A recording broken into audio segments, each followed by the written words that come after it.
एक गांव में एक चंचल तोता रहता था। उसका सबसे अच्छा दोस्त था एक सफेद बिल्ली, जिसकी गले में नीली घंटी बंधी रहती थी। हर सुबह तोता आंगन के आम के पेड़ से मीठे आम तोड़कर लाता और बिल्ली के साथ बैठकर खाता। दोनों हंसते खेलते गांव भर में घूमते। एक दिन अचानक एक चालाक बंदर आ गया। उसने पेड़ से सारे आम तोड़ डाले और बिल्ली को भी पूंछ पकड़कर खींचने लगा। बेचारा तोता घबरा गया।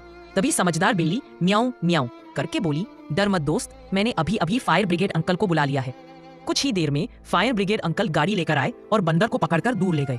तोता और बिल्ली ने चैन की सांस ली और फिर से पेड़ पर चढ़कर आम इकट्ठे किए।